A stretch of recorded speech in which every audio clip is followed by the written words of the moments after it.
नमस्कार, मैं हृदय कुमार प्रीत और आज पूर्वी चंपारण से आप सबों का स्वागत करता हूं। और बिहार जातीय आधारित गणना 2022 में लगे हुए प्रगणक और पर्यवेक्षक वे जो बिहार जातीय आधारित गणना का जो मॉड्यूल है, जो उनको मैनुअल मिलेगा, उसी के हिसाब से उनको काम करना है। अगर उनके व्हाट्सएप में या टेलीग्राम में कुछ ऐसे भ्रामक पोस्ट आ रहे हैं जो आपको संशय में डाल रहे हैं, तो कृपया उन संशय और भ्रम वाले पोस्ट पर ध्यान न दें। आपको जो मैनुअल मिलेगा, मुझे आशा ही नहीं बल्कि पूरा विश्वास है कि 38 जिलों में मैनुअल अब कुछ दिनों में 1 या 2 या 3 दिनों में सबको मिल जाएगा। हमारे जो मास्टर ट्रेनर हैं उनको तो मिल ही चुका है, जो प्रगणक और पर्यवेक्षक हैं उनको भी मिल जाएगा मैनुअल। और उसी मैनुअल में सब कुछ है, आपके सभी विकल्प एवं कोड हैं, सभी समस्याओं का प्रावधान है, जातु सूची और उनका विकल्प है, दोहरी गणना का हम लोग कैसे करेंगे वो चीज़ है, सर्वेक्षण प्रबंधन प्रणाली के बारे में, मोबाइल ऐप और पोर्टल के बारे में पूरी जानकारी उसमें दी गई है विस्तृत रूप से। तो कृपया आप ऐसे भ्रामक पोस्ट पर न जाएं और उन पोस्ट से दूरी बनाए रखें। अब मैं आगे आपको कुछ इम्पोर्टेंट बातें बता रहा हूं कि हमारे प्रगणक और पर्यवेक्षक क्या करें और क्या न करें। अगर आप मेरे चैनल पर नए हैं तो प्लीज़ मेरे इस चैनल को सब्सक्राइब कीजिए, लाइक कीजिए, शेयर कीजिए, कमेंट कीजिए और अपना अनुभव भी साझा कीजिए कि मेरा कंटेंट कैसा बन रहा है, आपको कैसा लग रहा है और इसकी विश्वसनीयता कितनी है। मैं आपको बता दूं कि सबसे पहले जो मैं यहाँ पे हाजिर हूँ लेकर के कि प्रपत्र और मोबाइल ऐप दोनों के बारे में बताऊंगा। बने रहिएगा मेरे इस वीडियो पे। अगर आप स्किप करना चाहते हैं तो स्किप मत कीजिएगा, क्योंकि ये बहुत इंपॉर्टेंट खबर आपके लिए है। सबसे पहली बात कि प्रपत्र की मैं पूरी आपको खबर दूंगा कि ये जो प्रपत्र है, गणना प्रपत्र है, उस प्रपत्र को हम मोड़ेंगे नहीं। गणना प्रपत्र जो आपको मिलेगा तो गणना प्रपत्र को मोड़ेंगे नहीं। क्यों नहीं मोड़ेंगे? क्योंकि उसका स्कैन किया जाएगा। गणना प्रपत्र पर जो भी एंट्री होगी वह देवनागरी लिपि में अर्थात हिंदी में होगी, और मोबाइल ऐप एप्लीकेशन पर जो भी आपकी एंट्री होगी वह रोमन लिपि अर्थात अंग्रेजी में होगी। मैं आपको कुछ बातें बता देना चाहता हूं कि आप देख रहे हैं कि ये गणना प्रपत्र है बिहार जातीय आधारित गणना का। इसमें जो ऊपर वाला जो लोकेशन कोड है, इस लोकेशन कोड को आप बेहतरीन ढंग से भरिएगा।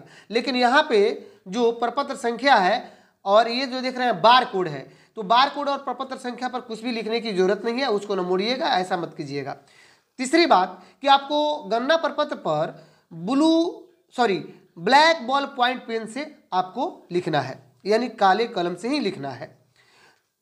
आगे मैं आपको बताऊं कि कुछ इंपॉर्टेंट बातें हैं जो इसमें बताना जरूरी है। जैसे पहला जो खंड है परिवार के सदस्य का पूरा नाम जो लिखना है वो आप कैपिटल लेटर से ही स्टार्ट कीजिएगा। अगर जैसे मोहन मिश्रा है तो मोहन का एम कैपिटल होगा, फिर मिश्रा का एम कैपिटल होगा, दोनों में के बीच में स्पेस रहेगा। तो और पिता के नाम में लेट जरूर लगाइएगा अगर उनके पिता जीवित नहीं हो तो। ये आपको पोर्टल की बात या मोबाइल ऐप की बात की जा रही है, जबकि प्रपत्र में आप स्वर्गीय या मरहूम लिखिएगा। लिखने वाली जो बातें हैं वही इंपॉर्टेंट बता रहा हूँ, बाकी तो आपको चूज करना है। अब हम गलती क्या कर रहे हैं, ध्यान दीजिएगा कि मैं आपको बता रहा हूँ कि गलती क्या कर रहे हैं। आप गौर से देखिएगा कि परिवार के सदस्य का पूरा नाम और पिता पति का नाम, परिवार के प्रधान से संबंध, ये तो कोड आपने देख लीजिएगा। लेकिन आयु, ये आयु देखिए, आयु में क्या है कि आयु जो है वो 3 खंडों में है। और हम गलती यही करेंगे, जैसे 25 होगा तो हम बाएं से लिखना शुरू करेंगे, तो ये गलती नहीं करेंगे, हम दाहिने से लिखना शुरू करेंगे। यानी 25 लिखना होगा तो 5, 2 और 0 यानी 0, 2, 5 3 अंक में लिखेंगे। इस पर मैं एक बात बता देना चाहता हूँ कि अगर उम्र जो है 3 डिजिट में ही लिखेंगे। 0 से 9 वर्ष का अगर कोई बच्चा है तो उसको हम क्या करेंगे, 1 से लेकर लिखेंगे, 002 लिखेंगे, 003 लिखेंगे। उसी प्रकार 10 से 99 उम्र के कोई है तो उनका हम लिखेंगे 010, 011, 012। उसी तरह 100 से ऊपर होगा तो 3 डिजिट में ऑटोमेटिकली है। मैं आपको एक बात बता दूं कि 1 वर्ष से यानी जो बच्चा अभी जन्म लिया है, नवजात है, और 12 महीने के अंदर में अगर वो है, तो जो बच्चा जन्म लिया है और जो 12 महीने के अंदर में है, तो उस बच्चे के लिए हम क्या करेंगे, उस बच्चे के लिए उनके कोड में हम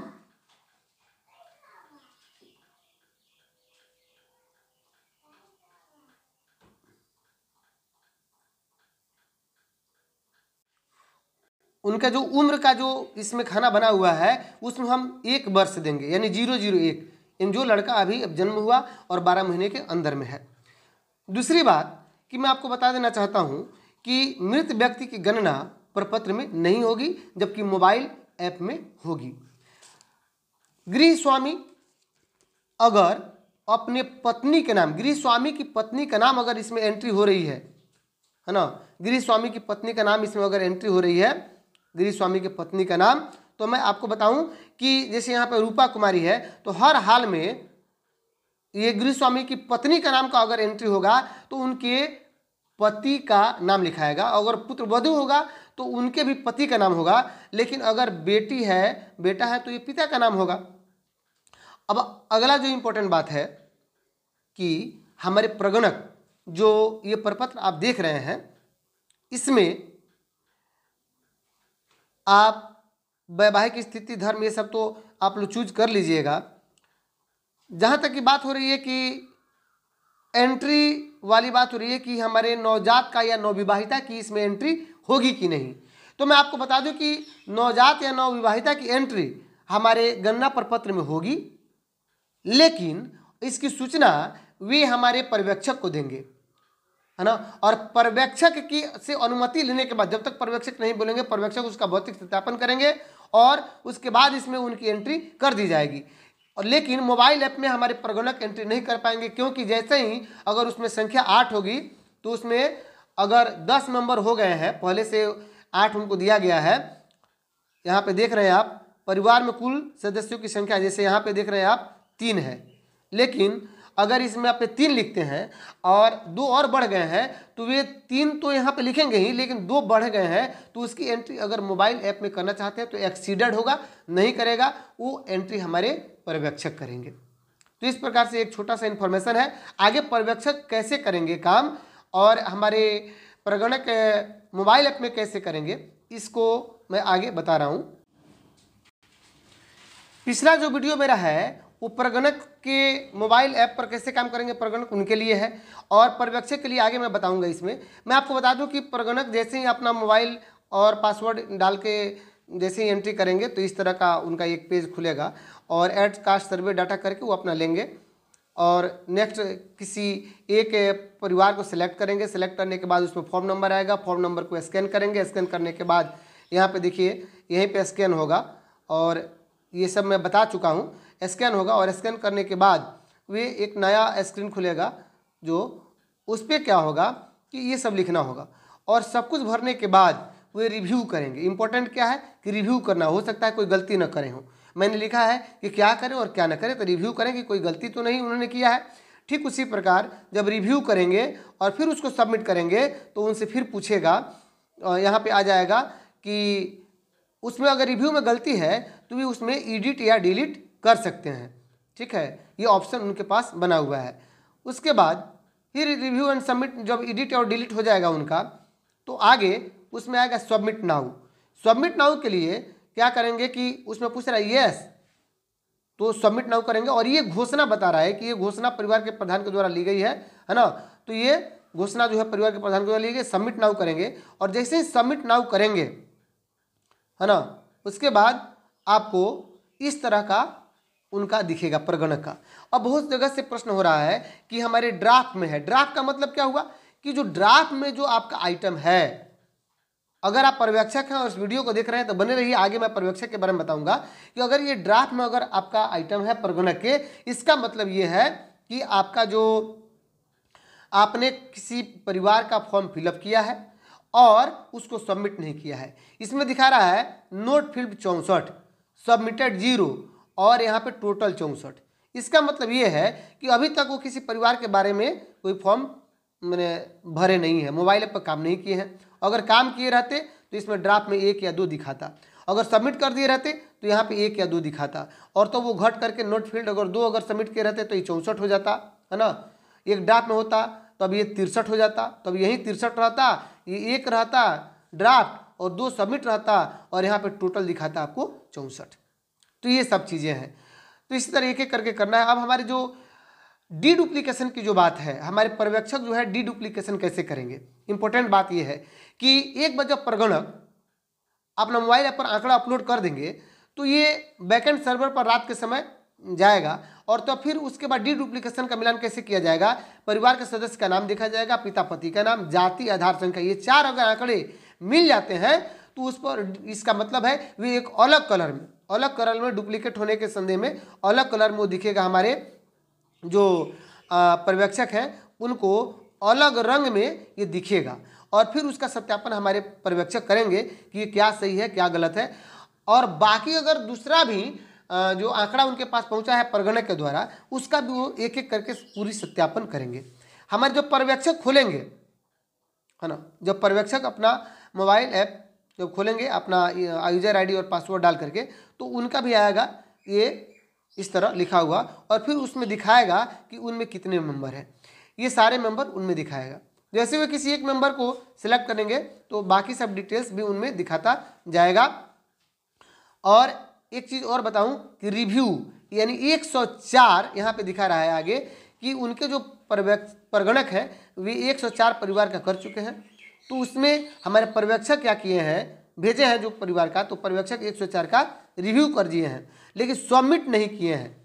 तो वो क्या करेंगे कि एक एक करके सभी परिवार का रिव्यू करेंगे और फिर सबमिट करेंगे। यहाँ पे एक ऑप्शन है गेट डाटा, आप देख रहे हैं ये गेट डाटा पर पर्यवेक्षक जैसे ही टच करेंगे तो हमारे जो परगणक वहाँ पे अपना जो मोबाइल ऐप में काम करके पोर्टल पे भेज दिए हैं, सबमिट कर दिए हैं, अर्थात ऑटोमेटिकली उनका मोबाइल सिंक्रोनाइज हो चुका है, तो ये डाटा हमारे पर्यवेक्षक के पास आ जाएगा। जैसे ही उस पर जैसे ही गेट डाटा पर क्लिक करेंगे ये डाटा उनको मिलेगा कि हमारे किस परगणक ने कितने परिवार का भेजा। अब बात आती है कि जैसे ही रिव्यू करेंगे एक एक परिवार का, जैसे पवन कुमार का रिव्यू कर रहे हैं तो वो रिव्यू करेंगे सबका देखने के बाद। और बात आ रही है कि यहाँ पे एक ऐड मेंबर का भी ऑप्शन है। ऐड मेंबर का मतलब ये हुआ कि उसमें कोई नया बच्चा पैदा हो गया है 3 महीने के अंदर, या किसी की शादी हुई है और उसकी पत्नी आ गई है, तो उसकी डाटा को वे भरेंगे। जो ऑलरेडी परगणक उनको बताए होंगे कि इस परिवार में कोई ना कोई एक नवविवाहिता आई है, चाहे कोई बच्चा वहाँ जन्म ले लिया है, तो इसको क्या करेंगे वो ऐड मेंबर में भरेंगे। और टोटल चीज़ जो हमारे परगणक कर रहे हैं वही चीज़ हमारे ये पर्यवेक्षक भी करेंगे और भरने के बाद फिर उसको सबमिट करेंगे।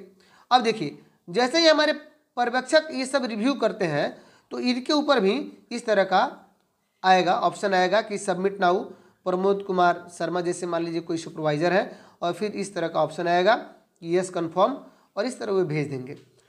भेजने के बाद अब देखिए हमारे पर्यवेक्षक के पास ये भी अधिकार है कि कोई परिवार अगर यहाँ परमानेंटली नहीं रह रहा है तो उसके बारे में अपनी वे सहमति दे सकते हैं। अगर परगणक ने गलत रिपोर्टिंग कर दिया है तो हमारे पर्यवेक्षक उसमें क्या कर सकते हैं, रिव्यू में एडिट कर सकते हैं और परिवार रह रहा है या नहीं रह रहा है इसको भी वे सिलेक्ट करके हटा सकते हैं। ये हमारे पर्यवेक्षक के पास अधिकार है। अर्थात पर्यवेक्षक पूरी तरह से छानबीन करेंगे कि हाँ ये क्या सही है क्या गलत है। अब आगे बढ़ते हैं कि मोबाइल पर्यवेक्षक द्वारा जोड़े गए नाम चार्ज अधिकारी को अलग रंग में, देखिए पर्यवेक्षक जब हमारे नाम जोड़ेंगे तो पर्यवेक्षक द्वारा जोड़े गए नाम चार्ज अधिकारी को अलग रंग में दिखेगा। अर्थात यहाँ पे देख रहे हैं कि जब ये प्रवीण कुमार है ना, तो एक अलग रंग में दिखेगा। और एक और बात है कि डीडुप्लीकेशन की बात मैं कर रहा था कि कोई ऐसा व्यक्ति है जो अपनी एंट्री 2 जगह 3 जगह करा चुका है, तो जब 2 जगह 3 जगह अपना एंट्री करा लिया है तो कहीं ना कहीं दिखेगा, मैं बताया हूँ कि उसका नाम, पिता या पति का नाम, फिर उसकी जाति, आधार संख्या, ये मिलान हो जाएगा, डेट ऑफ बर्थ, तब ये कंफर्म का माना जाएगा कि हाँ ये व्यक्ति 2 जगह किया है। तो पहले जगह जहाँ पे कराया होगा वो वैलिड होगा, दूसरे जगह का डिलीट किया जाएगा, एडिट किया जाएगा, और ये काम हमारे पर्यवेक्षक के द्वारा होगा। ये भी डीडुप्लीकेशन का जो काम है वे दूसरे कलर में, किस कलर में, अलग रंग में, देख रहे हैं ना, ये डीडुप्लीकेट है, अलग रंग में दिख रहा है और इस और अलग रंग में हमारे पर्यवेक्षक को दिखेगा। अगर पर्यवेक्षक मानते हैं कि ये डुप्लीकेट नहीं है तो उसको रिजेक्ट भी कर सकते हैं, अगर डुप्लीकेट है तो उसको स्वीकार भी कर सकते हैं। ये अधिकार पर्यवेक्षक को है। तो इस प्रकार आपने देखा कि हमारे पर्यवेक्षक का बस काम यही है कि एक एक परिवार को रिव्यू करना है ना, और डेली उनका रिव्यू करेंगे और इस चीज़ को फिर वे रिव्यू करने के बाद फाइनल सबमिट करेंगे। जो हमारे चार्ज अधिकारी यानी प्रखंड विकास पदाधिकारी के पास चला जाएगा, जो पोर्टल पे जाएगा, और वहाँ से हमारे चार्ज अधिकारी भी अपनी चीज़ों को वो देखेंगे कि आखिर में क्या हो रहा है और क्या नहीं हो रहा है, कितने परिवार का आया। परिवार की सूची चार्ज अधिकारी को मिलती रहेगी। और जो हमारे पर्यवेक्षक जो जोड़े हैं नाम, ये चार्ज अधिकारी को भी अलग रंग में आपको दिखेगी। तो इस प्रकार से अगर मेरा वीडियो अच्छा लगा हो तो लाइक शेयर कमेंट जरूर कीजिएगा। Thank you.